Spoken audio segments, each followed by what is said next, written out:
Here in Mayanot, everybody comes in, not everybody, most people come in your stage, not necessarily, Hebrew. Slowly you will learn everything. Uh, You know how to read, you know the alphabet. Zai. I know the alphabet, but I know very little. Great. We'll go through everyone starts that way, and slowly you learn. Okay. That's why you came, right? Yeah. Awesome. Beautiful. Welcome. Yes. Very good. Guys, let's open up Parshat Va'Yishlach. This week we have a lot what to discuss. Major concepts in Kabbalah. Even though that we're using a text, this is not a text-based class, and therefore no one be turned off by the text. Page 13 in the booklet. Yeah. And Okay.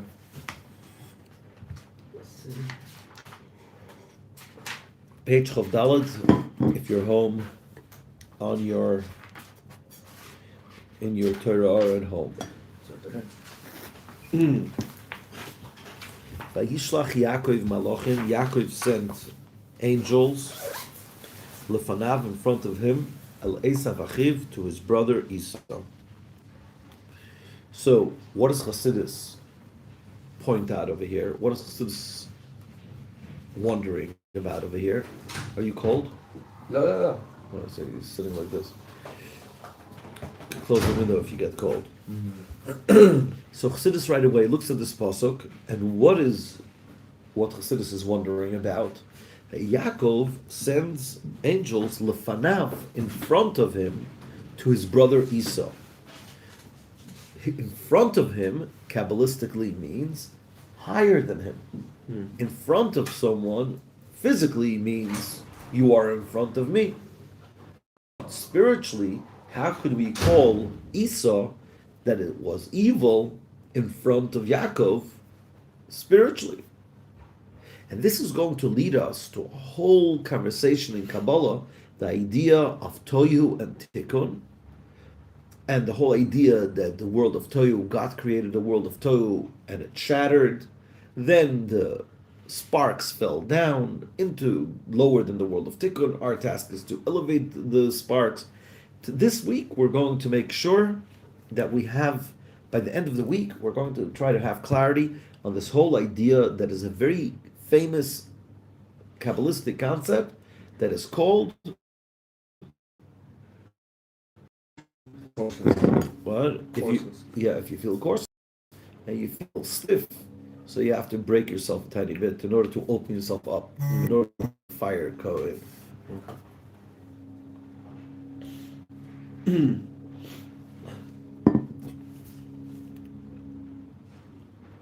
Over here, we're talking about a whole other concept. But first, let's do the text. Let's write down all the questions that we have about the text. Then, we're going to slowly answer all the questions.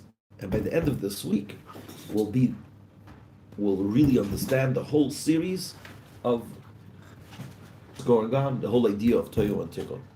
Let's do inside. Hine Yodua. This is known. Yaakov, Shorshoy, his root is Bechinas Shema, from the level of the name Ma. The Olam HaTikkun, the world of Tikkun, from the name Ma. We don't understand anything yet, and don't think that you're weird for not understanding, because none of us understand what we're reading now. This is what we're doing. We're first going to read it without understanding, and then we're going to hopefully learn every word separately, and then the puzzle is going to be amazing.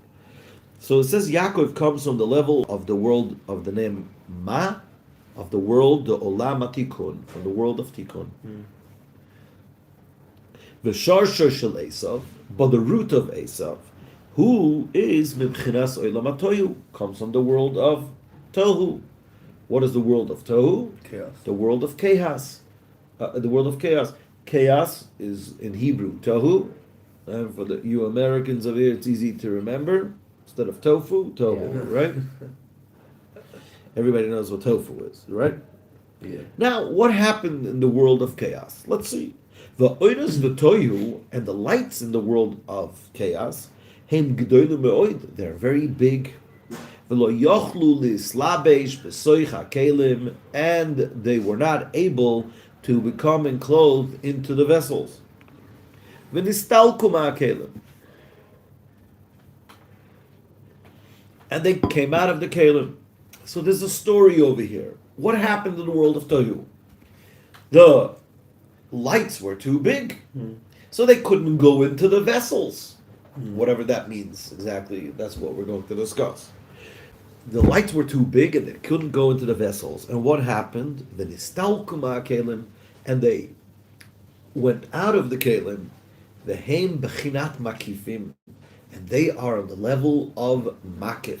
They are surrounding, encompassing the vessels. The kelim and the vessels nishburu, they broke. The naflu lamata, and they fell down here. This is the famous story of the breaking of the vessels. Anyone that ever touched Kabbalah knows there's a breaking. You learned a lot of Kabbalah. But the breaking of the vessels is a very famous concept in Kabbalah. And therefore, because Esav comes from the level of Tohu, and the Tohu broke, and therefore Haya Esav Shalamata, Esav down here was a Rasha. He was a Rasha. But from the aspect of his root in the level of the makifin of Tohu, the Tohu, the lights of the world of Tohu, Em Lamaila, they are above the Tikkun, from the lights of Tikkun. And as it's going to be explained further, Be'ezer Hashem, al Pasa Va'yikach B'yodai Mincha. Okay, let's make a list of all the questions that we have. And by the end of the week, we should have the answers to all those questions. What is it in worlds? Kabbalistically, or world of Tohu, world of Tikkun, what does world mean? This sense is like dimensions, basically. Okay, we already discussed that, but we'll have to discuss it again for the guys for this week. What is the meaning of worlds? Now, he describes that the world of Tohu had big lights. Over here it doesn't say these words, but we know it from other places. Had big lights and small vessels. The world of Tikkun has small lights and big vessels. Yeah. What does it mean, big? What does it mean, small? What does it mean, lights? What does it mean, vessels? These are all Kabbalistic terms. Light of Hashem, no? What do we mean, light of Hashem? Hashem is a flashlight. Capacity and energy. So light would be energy, and then the vessel would be the capacity to contain it. They're just using. It's easier to think about it now because now we have like a massive amount of energy in these things, but back then they had to build massive, vases and this thing. Yeah, I guess. Amazing. So Ethan gives the answer right like this. He says that light is the energy, and vessels is the ability to contain it. That's very, very true. What it mean though, in talking about godliness, energy that cannot be contained in a vessel, which afterwards causes that the vessels shatter, the lights stay, but they hover over. They are encompassing the vessels. The lights cannot go into the vessels. So in the example of the battery, it's very good. If you have too much energy, the battery will explode, right? That's a very good example. But of vehicality, too much light, too much energy, the battery will explode. That's why I shouldn't do this. By the way, this is a brilliant example. I love the example because energy and the battery.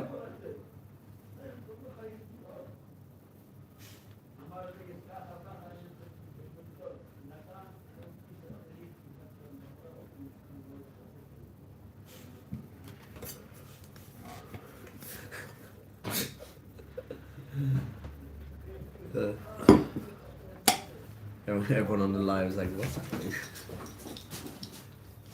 מיכאל היקר, מיכאל, Is he talking on the phone? There's no- מיכאל, פשוט,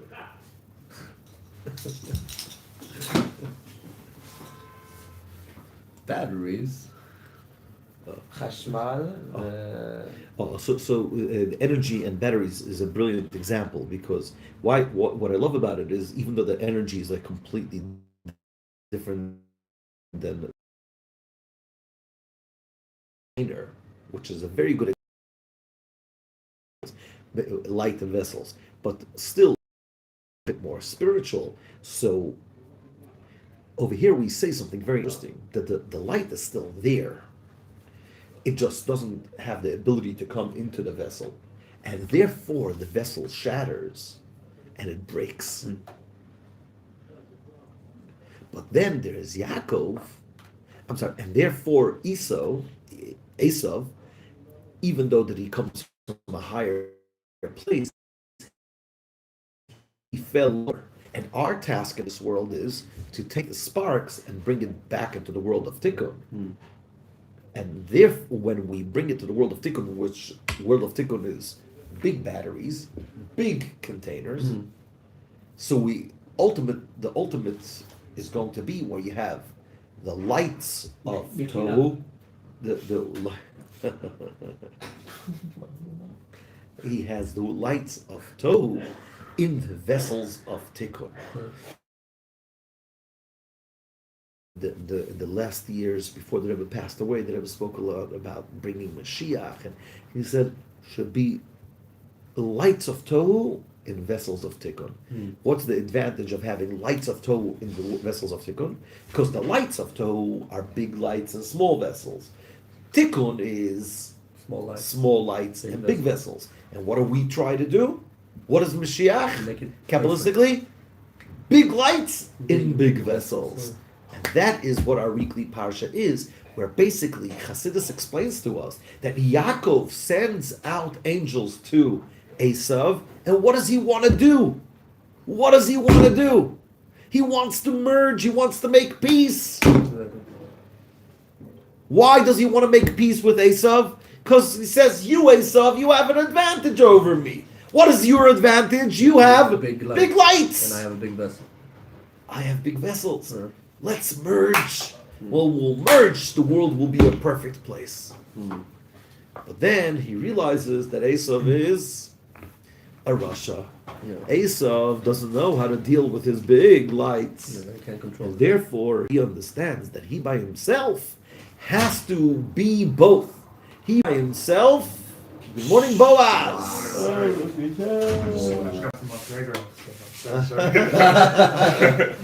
Come. I'm sorry, come right behind you. You're from San Diego, right? Yep. Nice to meet you. I heard a lot about you from Menachem. Nice to meet you, I'm Ethan. We all heard about you. Yeah, he's been telling everyone. Yes, he's been showing a picture to It's kind of everyone. like a big deal. Some news coming right now. Like, So what Chassidus does in our weekly parsha is that Chassidus takes the story of Yaakov meeting Esav or sending angels to Esav and takes it into, first of all, into a much more cosmic idea, the idea of the merger of two worlds, and ultimately, what we want to try to do is we want to learn how to bring it down into our lives. What does it mean by us to merge the Yaakov and Esav in us? And ultimately, when we're going to do it within us, what's going to happen? We're going to Mashiach to make the world a perfect place by understanding the different energies of the world and understanding how to merge the two. Everything makes sense, Ethan? Even without understanding Hebrew? Yeah, kind of makes sense. I mean, it's very complicated. Complicated? It's hard to understand. I mean, it's hard to Not comprehend. complicated, sophisticated. Sophisticated. Okay. The big difference. Because complicated means, oh, what's going on? Sophisticated means, oh, he's saying something, let me try to understand it. They say marriage is not complicated, it's sophisticated. Yeah. Okay. Just have to learn how to. That's the way I'm looking at it. What? Just Yeah, talking about but it's like the book, the positivity bias, it's all about words. If you put the negative word complicated, it's harder for you to understand it than longer. If you put it sophisticated, you would say, right now I don't understand it, but so That's where we're going to work together every morning until we figure this out. Okay, so how do we make sense of this? Yeah, Boaz? Yaakov sends angels to Esau. Lefanav. He sends angels in front of him. Says Kabot, says Chassidus, in front of him? Yes, because Esau comes from a higher place than Yaakov. The only thing Esau comes from the world of Tohu. Therefore, he's shattered. Because in the world of Tohu, the lights were very big, the vessels were small. So the lights went out of the vessels, and the vessels broke. But then Yaakov, which is from the world of Tikkun, where the vessels are very big, the lights are small, he actually wants to meet Yaakov. He wants to merge with Esau. But then he realizes that Esau is still a troublemaker, and therefore he understands that we have to do both. We have to do both the lights of Tohu into the world, into the vessels of Tikkun. If you're cold, we close with them. No, I had crumbs in my shirt from the consumers. What? I was doing this because I had crumbs in my shirt from the Okay. How dare How's the Mazonos? Someone told me today that it was too doughy. They've been like that. I don't mind. the best desserts we had was the ones that were in the plastic ones. I love those ones. Okay, So well, they undercook the mazonos and they burn the rest of the food. Yeah. No, it's two different people, and we'll have to tell them to add a Oh. few minutes. Okay. I didn't know that it was doughy. It was doughy. I don't mind. It's not healthy. It's not healthy. We'll have other Chassidus class. Yeah. Why dough It's not good for you. is why. It's good for It's Kabbalistic reason. Jealous. No. Well, there's Chassidus explains what happens to bread if it stays dough. Seriously. In Parshat Va'Yishlach, yeah. So it doesn't explain why. It just says Torah is like bread, and if you don't learn it with the warmth of being a God-fearing person, someone interested in a relationship with God, it stays dough, and then the Torah makes you sick. It makes you. It's like the Torah could become poisonous because it doesn't become really absorbed in the body. We talked about it last time. Right. Well, we didn't talk it in the analogy of dough. So.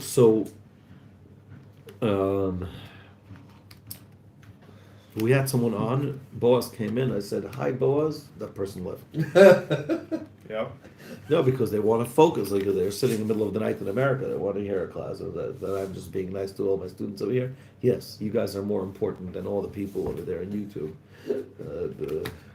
We're only here in the class. This is only to add to the class, not to take off from the class.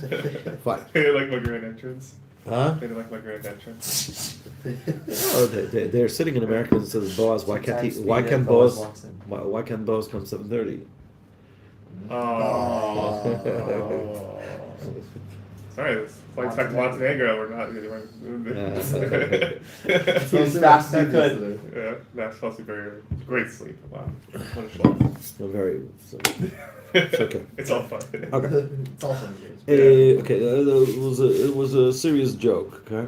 But but it's still better for you to come even late than not to come at all. Yeah. Fine, even for the last 5 minutes. Yeah. Guys, let's start to talk about the ideas of Torah and Tikkun. Yes. These are very, very essential concepts in Kabbalah, Yeah. and this could explain a lot of major things in. Better not to put a phone on a holy book. This could explain a lot of major things in understanding Judaism, understanding Kabbalah, understanding the blueprint of the world. In the beginning, so first of all, based on this, how many questions did we have? We had, what is the meaning of what is the meaning of world? What does it mean big light, small vessel? What does it mean lights? What does it mean vessels? What's What does it mean big? What is small? What is Shema? Yeah.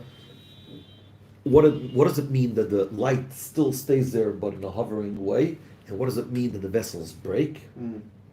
And what does it mean to merge the two, the big lights of Toh into the big vessels of Tikkun? These are all the questions that we promised to have answered at the end of the week.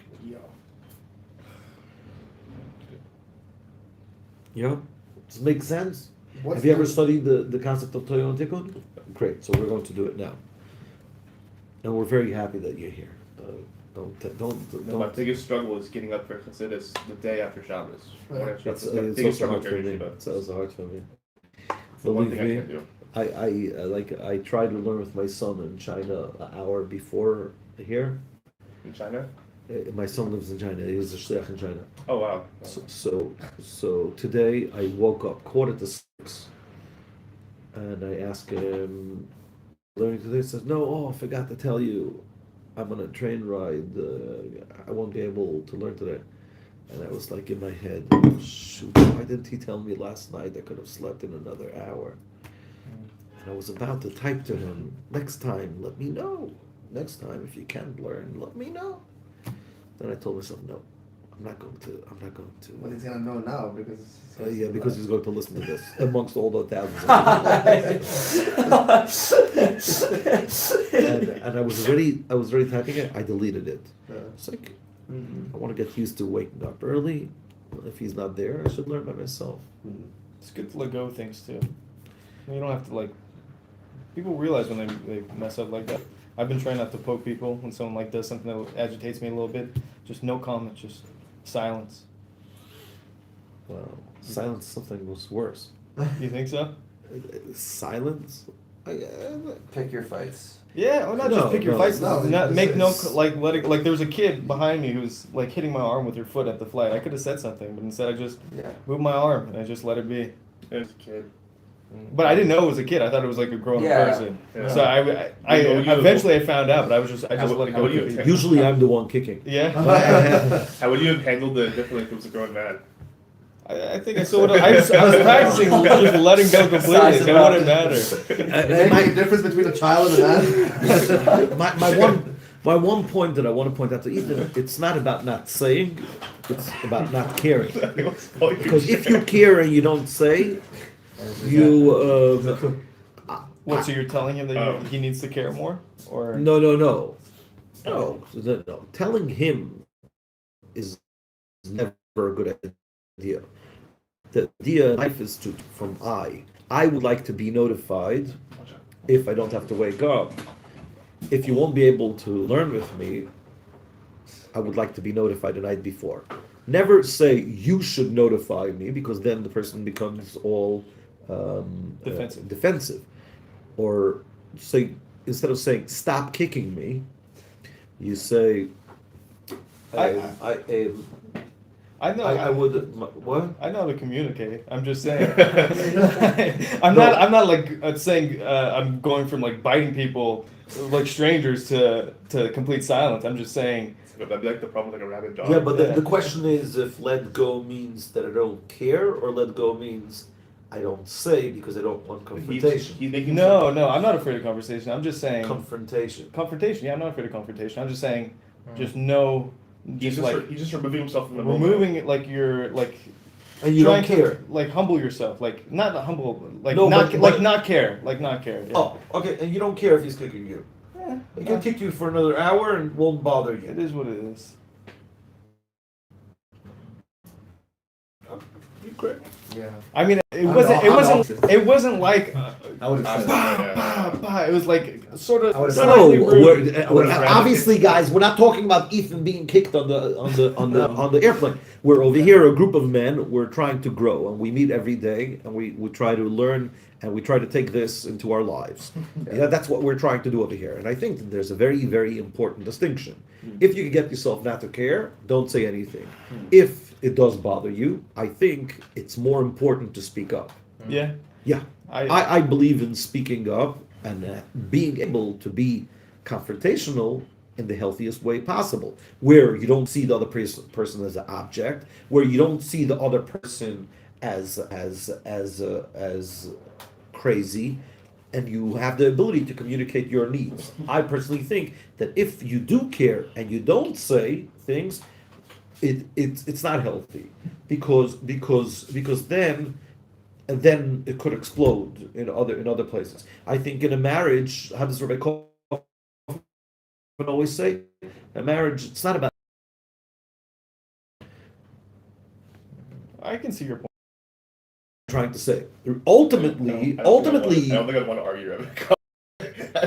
I mean, no. I still think I'm in the right, but No, I'm not saying, I don't think that we're I think arguing. I think you're talking from like a experiential point. Like I wasn't like feeling intense negative emotions. It wasn't like a disrespectful thing. It was like, it's just very. It was just like a simple choice. Can I come with A second one, I just want to say a second one about Rebbe Kaufman. Obviously, Rebbe Kaufman will also agree if you could get yourself to a place that you don't care, that would be the best.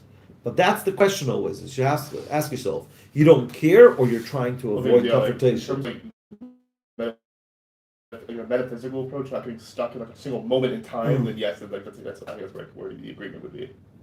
Like, because if you're getting fed up with something in that moment, it means you're getting stuck in literally in a single moment in time when time's ever moving. You know. Right, you could use it as an experience to really not care if someone kicks you, Right. which is amazing. That's really self-work. Okay, I want to say something also, if I may. Yeah. It's if you look at it as perspective, like first of all, who are we in this world? In a way, we are a Jewish nation. First of all, we came here to do stuff with morality, to make sure if we don't. So if you don't speak up, if you see something that you think is a bad thing, it's immoral.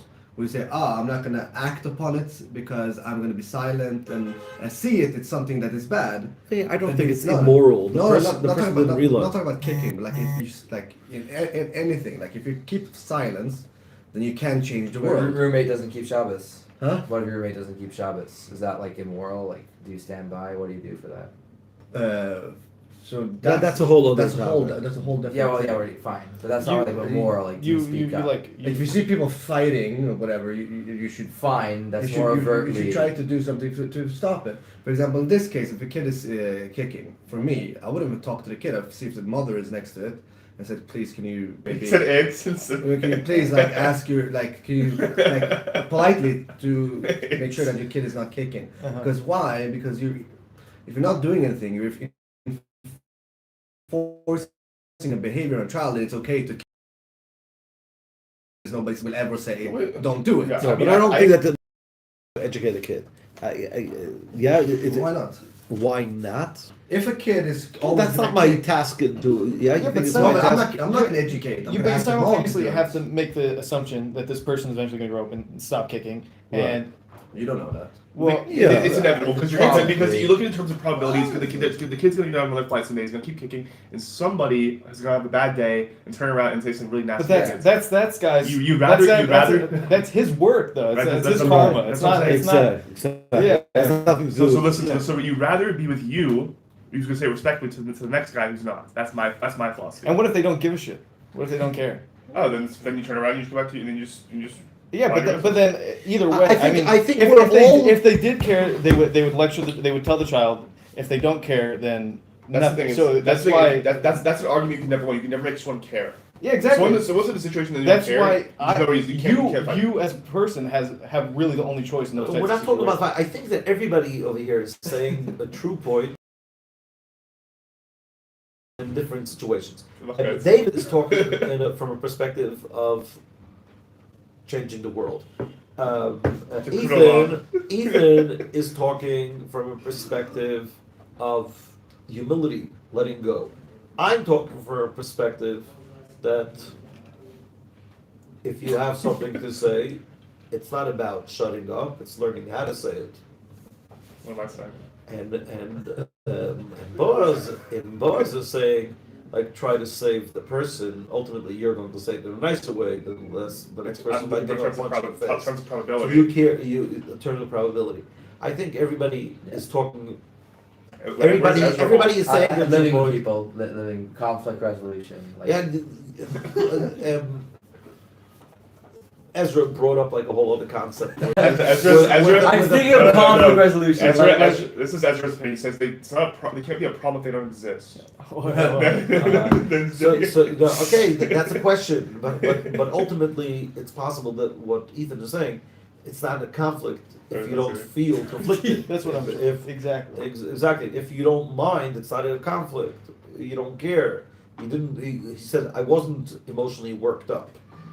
So that's true. That's the best. That's what I was trying to say. If you're not emotionally worked up, don't say anything. Why say? I don't think it's our task to educate the child. It's not immorality.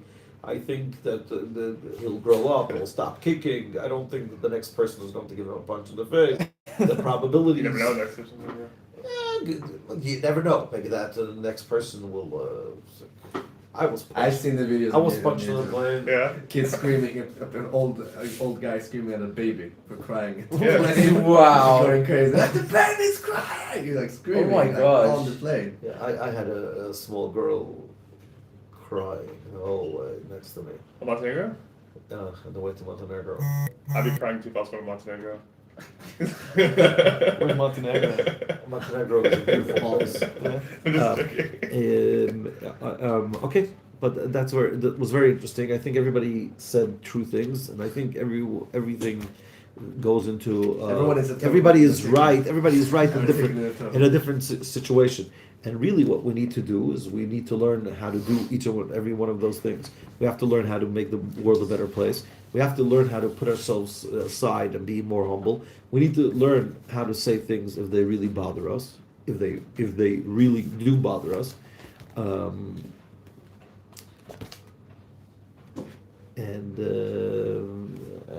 that's it. And we have to learn how to weigh our probabilities. Have a beautiful, beautiful day, everyone. Tomorrow we're going to talk about Toya and Tikkun. Let's start on That's 7:30. Yes. Don't be late. It's literally just Sundays.